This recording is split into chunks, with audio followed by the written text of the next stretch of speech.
আসসালামু আলাইকুম প্রিয় দর্শক, আমিরুল মোমিনিন মানিক আপনাদের প্রত্যেককে আমন্ত্রণ জানাচ্ছি চেঞ্জ টিভির এই পর্যালোচনায়। অকল্পনীয় পরিবর্তন হচ্ছে মন্ত্রিসভায়, আসছে চমক। এই বিষয়ের উপর নতুন কিছু তথ্য আপনাদের সামনে উপস্থাপন করব। আপনারা থাকুন শেষ পর্যন্ত, আর মতামত লিখুন ইউটিউবের কমেন্ট বক্সে। বেশ কয়েকটি গণমাধ্যমে এই বিষয়ে খবর এসেছে। মন্ত্রিসভায় পরিবর্তন হচ্ছে, নতুনদের যুক্ত করা হচ্ছে। এর মধ্যে তরুণরা যেমন আছে, একইভাবে অভিজ্ঞরাও থাকছে। প্রশাসনিক ও রাজনৈতিক চাপ কমাতে এবং কাজের গতিশীলতা আনতে বর্তমান সরকার খুব শিগগির মন্ত্রিসভায় ৫ থেকে ৮ জন নতুন মুখ যুক্ত করতে যাচ্ছেন। একই সঙ্গে একাধিক মন্ত্রণালয়ের দায়িত্বে থাকা মন্ত্রীদের কাজের চাপ কমাতে দপ্তর পুনর্বণ্টনেরও সিদ্ধান্ত নেওয়া হয়েছে বলে সূত্রগুলো বলছে। এদিকে অসুস্থতার কারণ দেখিয়ে মন্ত্রিসভা থেকে পদত্যাগ করেছেন দীপেন দেওয়ান। তার পদত্যাগকে ঘিরে নানা ধরনের গুঞ্জনও আমরা দেখতে পাচ্ছি। সরকারের প্রভাবশালী মন্ত্রী ও প্রধানমন্ত্রীর কার্যালয়ের সূত্রগুলো বলছে, তাদের মধ্যে নারায়ণগঞ্জের একজন তরুণ এমপির নাম বেশ আলোচনায় রয়েছে। প্রধানমন্ত্রীর খুব কাছের হিসেবে তার পরিচিতি রয়েছে। পাশাপাশি নরসিংদী থেকে আরো একজনকে মন্ত্রিসভায় দেখা যেতে পারে। এছাড়া নেত্রকোনা থেকে একজন এবং বৃহত্তর ময়মনসিংহের একজন নারী এমপির নাম মন্ত্রী হিসেবে বেশ আলোচনায় রয়েছে।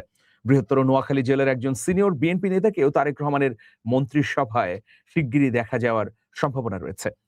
সংশ্লিষ্টরা আরো জানাচ্ছেন যে খুলনা, ঢাকা, বৃহত্তর পাবনা জেলা থেকেও মন্ত্রিসভায় স্থান পেতে যাচ্ছেন কয়েকজন। এছাড়া প্রধানমন্ত্রীর উপদেষ্টা পরিষদের কাউকে টেকনোক্রেট মন্ত্রী হিসেবে নিয়োগ দেওয়ার কথাও শোনা যাচ্ছে। সেই সঙ্গে একাধিক মন্ত্রণালয়ের দায়িত্বে থাকা কয়েকজন মন্ত্রীর দপ্তর পুনর্বণ্টন হতে পারে বলে আলোচনা রয়েছে। দর্শক, শারীরিক অসুস্থতার কারণ দেখিয়ে পদত্যাগ করেছেন পার্বত্য চট্টগ্রাম বিষয়ক মন্ত্রী দীপেন দেওয়ান। সোমবার প্রধানমন্ত্রীর কাছে তিনি পদত্যাগপত্র জমা দেন।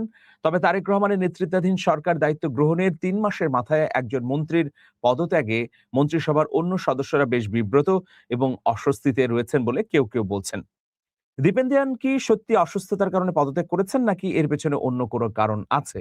এ নিয়ে নানা ধরনের গুজব, গুঞ্জন এবং তথ্যের ডালপালা বিস্তৃত হয়েছে। দীপেন দেওয়ানের আকস্মিক পদত্যাগের সিদ্ধান্ত প্রত্যাহারের দাবিতে রাঙামাটিতে বিক্ষোভ এবং সড়ক অবরোধ করেছে স্থানীয় বিএনপি এবং অঙ্গ সংগঠনের নেতাকর্মীরা। প্রিয় দর্শক, এগুলো আসলে গণমাধ্যম মারফত পাওয়া তথ্য। আমি একটু ভেতরে গিয়ে বিশ্লেষণ করতে চাই। দেখুন, বলা হচ্ছে যে নেত্রকোনা থেকে একজনকে মন্ত্রী করা হবে। তাহলে নেত্রকোনা থেকে কাকে করা হতে পারে? লুৎফুজ্জামান বাবরকে করা হবে, সাবেক স্বরাষ্ট্র প্রতিমন্ত্রী। তার নাম কিন্তু জোর আলোচনায় রয়েছে। আবার নোয়াখালী থেকে একজনকে করা হবে বলে গণমাধ্যমগুলো লিখেছে। তাহলে কি বরকতুল্লাহ বুলু মন্ত্রিসভায় ঠাঁই পাবেন? দেখুন, নানা ধরনের হিসেব নিকেশ কিন্তু আছে। দীপেন দেওয়ানকে সরিয়ে দেয়া বা অসুস্থতার কারণে তার পদত্যাগের পেছনে মীর হেলালের সঙ্গে দ্বন্দ্বের বিষয়টি কোনো গণমাধ্যম লিখেছে। দেখুন, অন্তর্গত অনেক বিষয় থাকে যেগুলো প্রকাশ্যে আসে না। বলা যায় যে গৃহদাহ সবসময় দেখা যায় না। এটা কেবল ওই ঘরের সদস্যদের আচরণের মধ্য দিয়ে প্রতিফলিত হয়। মীর হেলালের সঙ্গে দীপেন দেওয়ানের দ্বন্দ্ব কিরকম, কতটুকু, সেটা তারাই বলতে পারবেন। তবে কোনো গণমাধ্যম এটি নিয়ে লিখেছে যে মতের দ্বন্দ্ব হচ্ছে মীর হেলাল এবং দীপেন দেওয়ানের মধ্যে, যেহেতু একজন মন্ত্রী আরেকজন হচ্ছেন প্রতিমন্ত্রী। তারপরেও ৩ মাসের মাথায় একজন মন্ত্রী চলে যাওয়া, এটাতে কেউ অস্বস্তি বোধ করছেন। এরকমই আমরা তথ্য পাচ্ছি।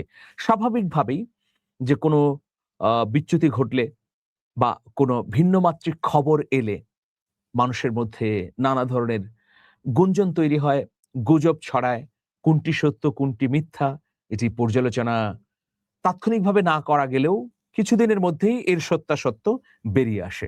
দর্শক দেখুন, নতুন মন্ত্রিসভায় আমি যেটা তথ্য পেয়েছি, যেহেতু আমার অনেক বন্ধু শুভাকাঙ্ক্ষী তারা প্রধানমন্ত্রীর প্রেস উইং এ আছেন, কেউ আছেন বিভিন্ন মন্ত্রীর গুরুত্বপূর্ণ দায়িত্বে।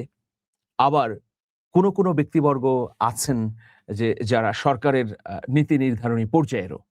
তো যাই হোক, সেই সব সূত্রগুলো এটা বলছে যে এবার অভিজ্ঞদের জায়গা দেওয়া হবে। অভিজ্ঞদের মধ্যে যদি আমি প্রথম একদম টপ একটা প্রায়োরিটি দেই, তাহলে কাদেরকে রাখবো? প্রথমে রাখতে হবে যে খন্দকার মোশাররফ হোসেন, আব্দুল মঈন খান এবং বর্ষিয়ান নেতা মির্জা আব্বাস। জনাব মির্জা আব্বাস যদিও চিকিৎসাধীন রয়েছেন, কিন্তু তিনি যথাযথ মূল্যায়িত হননি বলে অনেক সূত্র বলছে। তিনি এখন প্রধানমন্ত্রীর উপদেষ্টা হিসেবে রয়েছেন। তো যাই হোক, দেখুন খন্দকার মোশাররফ হোসেন, আব্দুল মঈন খান, নজরুল ইসলাম খান, মির্জা আব্বাস, তারা বর্ষিয়ান, তারা বিএনপির জন্য পরীক্ষিত, দীর্ঘদিন ধরে রাজপথে ছিলেন, নীতি নির্ধারণী পর্যায়েও ছিলেন, বিএনপির খুঁটি বলা যায়। তাদের মধ্য থেকে এবার বেছে নেবেন তারেক রহমান নতুন মন্ত্রিসভায় বা নতুন মন্ত্রিসভা সদস্য হিসেবে, এমনও গুঞ্জন রয়েছে বা তথ্য আমরা পাচ্ছি। একইভাবে তরুণদের মধ্যেও কেউ কেউ মন্ত্রী হতে পারেন। আবার পুরনো আগে দায়িত্ব পালন করেছেন যেমন লুৎফুজ্জামান বাবরের নাম জোরে সোরে শোনা যাচ্ছে। শামসুজ্জামান দুদু কি মন্ত্রী হবেন বা তাকে কি মন্ত্রী সভায় ঠাঁই দেওয়া হবে? এরকম একটা তথ্য পেলাম যে প্রথম দিকে তার নাম আলোচনায় ছিল, কিন্তু সাম্প্রতিক সময়ে আবার যে একটা কোর তালিকা হয়েছে সেখানে তার নাম নেই। এখনো আসলে পর্যালোচনা হচ্ছে। আসলে এটা একান্তই প্রধানমন্ত্রীর ব্যাপার।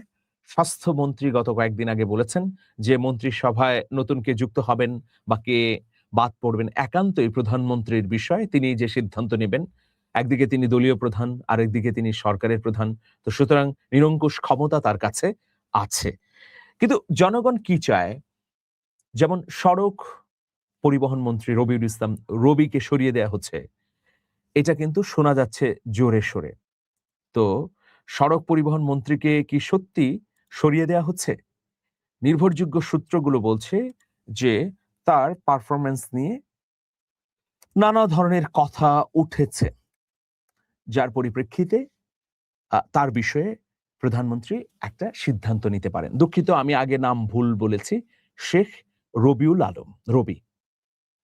তো তাকে যদি সরিয়ে দেয়া হয় বা তাকে যদি ভিন্ন মন্ত্রণালয় দেয়া হয়, তাহলে এই মন্ত্রণালয়ে কে দায়িত্ব পাবেন?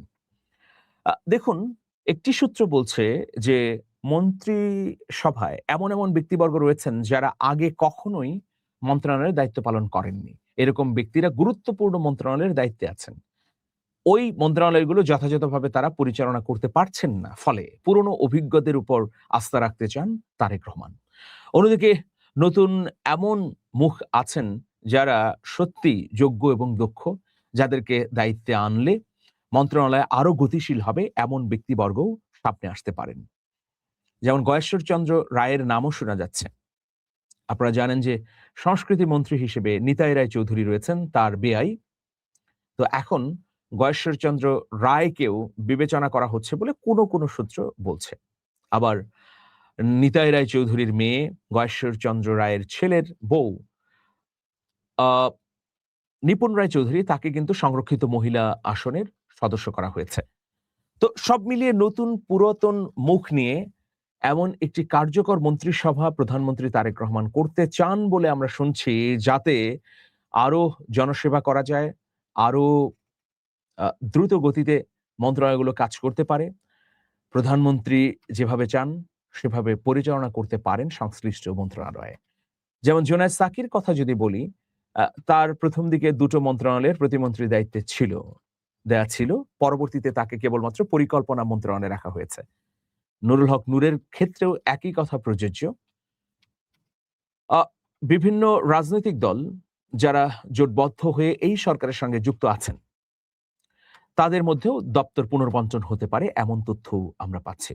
আন্দালিব রহমান পার্থের বিষয়ে প্রথম দিকে শোনা যাচ্ছিল যে তাকে মন্ত্রিসভায় অন্তর্ভুক্ত করা হবে, কিন্তু এখন তার নাম কোনো তালিকায় দেখা যাচ্ছে না বা শোনা যাচ্ছে না, বা আমরা কোনো সূত্রের মাধ্যমেই সেটা নিশ্চিত হতে পারিনি, বা তার বিষয়ে গুঞ্জনও নেই এই মুহূর্তে।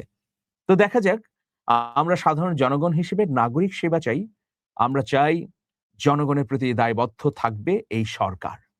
কারণ বিপুল সংখ্যাগরিষ্ঠতা নিয়ে এই সরকার ক্ষমতায় এসেছে। নিরঙ্কুশ ক্ষমতা আছে যেকোনো পরিবর্তন, পরিবর্ধন, সংযোজন, সিদ্ধান্ত গ্রহণের।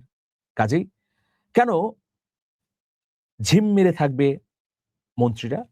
কেন কাজগুলো স্থবির হয়ে যাবে? কেন প্রয়োজনীয় উদ্যোগ গ্রহণ করতে পারবেন না তারা? জনগণ হিসেবে আমরা সচল, গতিশীল, এবং গুরুত্বপূর্ণ কাজগুলো অগ্রাধিকার ভিত্তিতে হোক, এমন মন্ত্রিসভাই দেখতে চাই। সবাই ভালো থাকবেন। শুভেচ্ছা নিরন্তর। আল্লাহ হাফেজ।